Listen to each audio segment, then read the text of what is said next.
पायल एक टीचर थी। काफी समय से उसके बड़े ताऊ जी उसे दीनापुर गांव में कुछ समय के लिए बुला रहे थे, क्योंकि उनके गांव का टीचर छुट्टियों पर गया हुआ था और उस गांव में एक ही मास्टर था। स्कूल के बच्चों की पढ़ाई खराब ना हो, इसलिए पायल के बड़े ताऊ जी ने सोचा कि वह पायल को ही कुछ महीनों के लिए अपने पास बुला ले। और कुछ समय से पायल शहर के दूसरे स्कूल में नौकरी के लिए अप्लाई कर रही थी, इसलिए वो अभी खाली थी।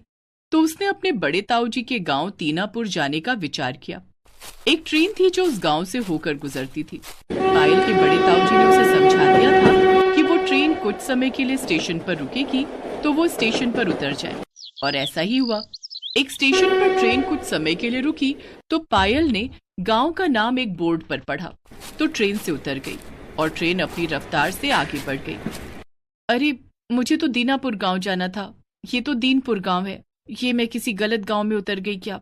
थोड़ा आगे जाकर देखती हूँ, हो सकता है बोर्ड पर गलत नाम लिखा हो। पायल थोड़ा गांव के अंदर की तरफ चलकर जाती है, पर वह गांव का नजारा देखकर हैरान रह जाती है। गांव उल्टा था, वहां के घर उल्टे बने हुए थे, लोग उल्टा चल रहे थे। पायल कुछ पल के लिए तो घबरा गई।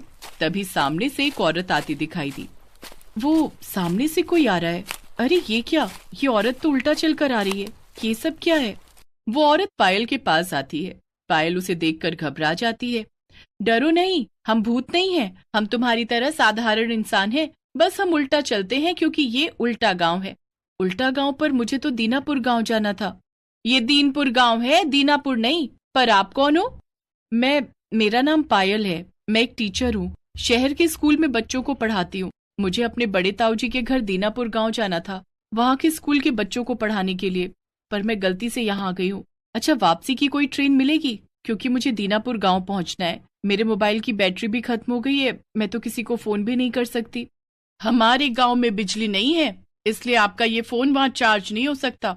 ऐसा नहीं है कि हमारे गांव में बिजली नहीं थी, हमारे गांव में बिजली थी, आपकी तरह ऐसा फोन मेरे पास भी था, पर कुछ समय पहले यहाँ पर सब कुछ बदल गया। आप मेरे साथ चलो, थोड़ी देर आराम करो, मैं आपको सब कुछ समझाऊंगी। वैसे भी इस गांव से गुजरने वाली ट्रेन 2 महीने में एक बार ही रुकती है। अब आपको 2 महीने का इंतजार करना पड़ेगा। तब तक आप हमारे गांव में रहो, आप बिल्कुल सुरक्षित हो, आपको चिंता की कोई बात नहीं है। हम आपको अपनी बेटी की तरह रखेंगे, चलो मेरे साथ चलो। पायल घबराती हुई उस औरत से बातें कर रही थी। कुछ देर बाद वो औरत पायल को अपने घर ले जाती है। रास्ते में पायल सब कुछ उल्टा देख रही थी, हर आदमी, औरत, बच्चे सब उल्टे। घर, सड़कों पर चलने वाले वाहन, पशु पक्षी, यहाँ तक कि सब कुछ, पेड़ पौधे वगैरह भी उल्टे थे। वो औरत और उसके परिवार वाले पायल की बहुत देखभाल करते हैं, उसके लिए खाने पीने का सामान लाते हैं। पायल को पता था कि अगले 2 महीने तक उसे यहीं रहना पड़ेगा, क्योंकि गांव में बिजली भी नहीं है कि वो अपना मोबाइल चार्ज करके किसी को बुला सके। माँ, हमारे स्कूल में कोई टीचर भी नहीं है। माँ, हम सभी बच्चों को टीचर से पढ़ना है, जो पिछले साल पढ़ाते थे उन्हें वापस बुला लो। क्या करे, हमारे तो बच्चों का भविष्य ही खराब हो रहा है। जब से उस जादूगरनी ने इस गांव पर जादू किया है, तब से ये गांव उल्टा हो गया है। हम सभी बहुत परेशान हैं, यहाँ तक कि बच्चों का स्कूल भी उल्टा है, इसी वजह से स्कूल की कक्षा भी उल्टी है। पर वो जादूगरनी कौन है जिसने इस गांव को उल्टा बना दिया? उसकी इस गांव से क्या दुश्मनी है? और वो जादूगरनी कहाँ है? वो जादूगरनी आज के कुछ साल पहले इस गांव में जमींदारनी थी। वो गांव वालों को बहुत तंग करती थी, उन पर बहुत जुल्म करती थी। उसने कुछ तंत्र विद्याएं सीखी और अपनी उम्र बढ़ाने के लिए इस गांव को उल्टा बना दिया। जब तक ये गांव और यहाँ की हर चीज उल्टी है, तब तक वो जादूगरनी यानी कि जमींदारनी का अंत नहीं हो सकता। तो वो जादूगरनी कहाँ मिलेगी? वो तो अब 1 महीने बाद लौटेगी। वो एक गुफा में आराम के लिए चली जाती है। सोनू की माँ, हमारे लिए पायल एक भगवान का फरिश्ता बनकर आई है। तुम्हें याद है वो जमींदारनी जादूगरनी ने क्या कहा था? उसने कहा था कि उसने इस गांव को और यहाँ की हर चीज को इसीलिए उल्टा किया है ताकि उसकी उम्र और शक्तियां बढ़ जाएं। पर कोई सीधा आदमी उसके सामने आएगा तो उसकी सारी शक्तियां खत्म हो जाएंगी और वो जल जाएगी। अच्छा, तो ये बात है, मुझे उसका इंतजार करना पड़ेगा। उससे तो हम बाद में निपट लेंगे, पर अभी मैं क्या करूं? इतने समय तक मैं यहाँ क्या करूंगी? यहाँ आप सब तो उल्टे हो, बस एक अकेली मैं ही सीधी हूँ। पायल, तुम एक काम क्यों नहीं करती? जब तक यहाँ हो हमारे स्कूल के बच्चों को ही पढ़ा दो, क्योंकि तुम बता रही थी ना कि तुम एक टीचर हो। फिर जब वो जादूगरनी तुम्हारे सामने आएगी तो हम जानते हैं कि तुम उसे सजा देकर हमें इस परेशानी से दूर करोगी। ठीक है, मैं आपकी मदद जरूर करूंगी। आप मुझे स्कूल दिखा दो, मैं बच्चों को पढ़ाना शुरू कर देती हूँ। पायल कुछ गांव वालों के साथ स्कूल देखने जाती है। वो हैरान थी, उल्टा स्कूल, उल्टा क्लासरूम और बच्चे भी उल्टे। बच्चे बहुत खुश थे क्योंकि उन्हें एक नई टीचर मिली थी। पायल ने बच्चों से खूब घुल मिलकर बात की। उसे बच्चों पर बहुत तरस आ रहा था, पर उसने सोच लिया था कि 1 महीने बाद जब जादूगरनी उसके सामने आएगी तो वो उसका अंत जरूर करेगी। पायल बच्चों को पढ़ाने लगी। बच्चे भी खूब मन लगाकर पढ़ते थे। धीरे धीरे बच्चों ने पायल से बहुत कुछ सीख लिया।